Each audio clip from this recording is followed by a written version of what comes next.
Bonjour et bienvenue à bord de ce nouveau numéro de thierryweber.com qui fait appel à Sismic pour déposer une vidéo en place d'un billet que j'aurais pu écrire avec mes petites mains sur mon clavier. Une vidéo pour montrer qu'effectivement ici c'est couleur estivale même s'il y a beaucoup de travail. Une vidéo surtout pour parler de ce qui se passe actuellement en matière de réseaux sociaux et de business. Trois exemples que j'avais envie de citer. Malheureusement, pas des bons exemples, puisque dans le cas précis, effectivement, c'est les fameux exemples à ne pas faire, les fameuses erreurs à ne pas commettre. Loin de moi l'idée de devenir un blogueur donneur de leçons, tant est que je me considère d'ailleurs pas comme blogueur, mais simplement un utilisateur des moyens modernes de communication pour publier mes contenus. Voilà, ceci étant dit, je vais vous parler de ces trois exemples sans citer aucune marque, puisque dans le cas précis, j'ai nullement envie de leur faire de la publicité, tellement effectivement, c'est bien dommage de voir ces exemples. Je vais commencer par un exemple très local ici en Suisse. Je n'arrête pas, je ne sais pas alors à quoi ça tient.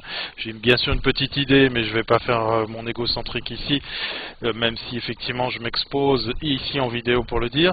L'exemple de plus en plus fréquent de tenanciers de bars, de clubs, de discos, de restaurants qui veulent absolument devenir amis avec ma pomme, sans même que je les connaisse, sans même que effectivement on m'envoie un petit message pour me dire coucou, voilà, dans une démarche très commerciale, nous aimerions quand même être reliés à vous dans vos contacts pour pouvoir bénéficier, je ne sais pas moi par exemple, de votre visibilité, de votre réseau ou tout simplement de vos connexions pour pouvoir parler de nous, parler de nos services et autres produits.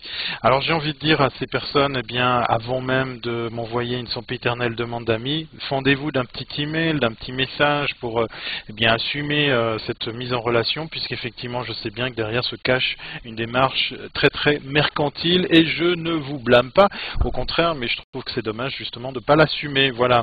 Vous vous reconnaîtrez, je parle là dernièrement de gens qui sont sur la place sur Lausanne pour parler de quelque chose de très très local.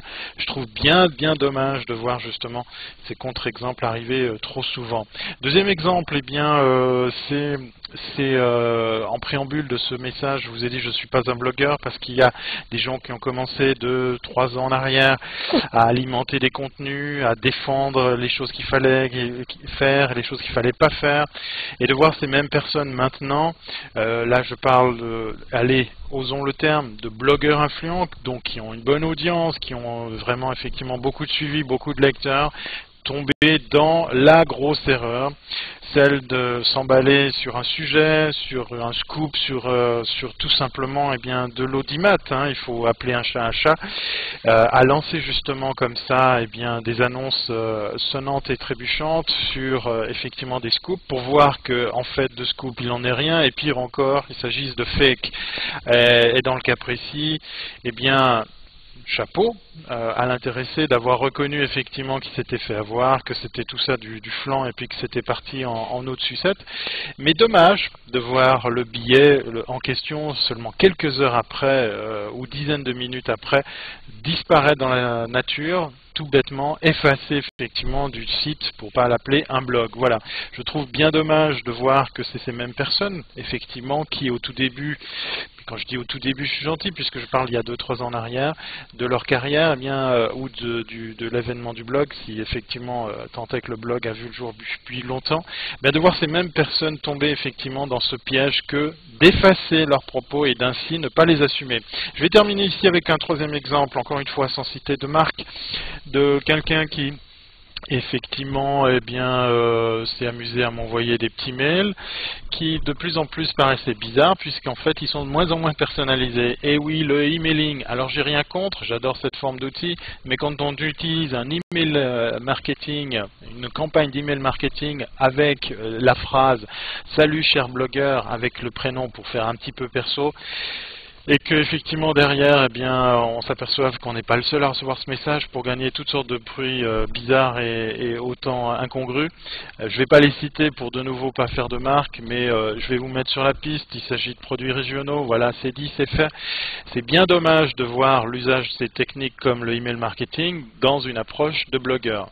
En plus, dans le cas précis, c'est un produit ou un site, un service tellement régional que moi ici en Suisse, je vois pas qu'est-ce que je peux aider dans cette opération depuis mon petit Lausanne suisse. Voilà. Si jamais une campagne d'email marketing, eh bien soit on assume, et ça je trouve ça très bien d'utiliser ce genre d'outil, mais on propose alors en bas d'email comment se désabonner de cette mailing list, ou alors, et là je pense ça aurait été 10 fois plus porteur, on se fond d'un email, d'un appel Skype ou whatever, de tout ce que vous voulez pour personnellement contacter les personnes et les impliquer effectivement dans cette démarche. Voilà, moi j'ai pas été sensibilisé par ces approches, voilà pourquoi je n'ai pas du tout envie de relayer ce genre d'infos, et voilà encore pourquoi j'ai pas envie de parler des marques. Eh bien, ceux qui se reconnaissent, tant mieux, j'espère que ça vous servira effectivement pour vous aider à affiner votre tir. Si vous ne reconnaissez pas ou si vous comprenez rien à ce que je raconte, ben, tant pis de vous avoir fait perdre 5 minutes et environ 30 secondes de parlotte devant ma webcam. Grâce à Sismic, voilà, ce sera la seule marque que je citerai. Je remercie Sismic d'exister encore pour cette partie vidéo.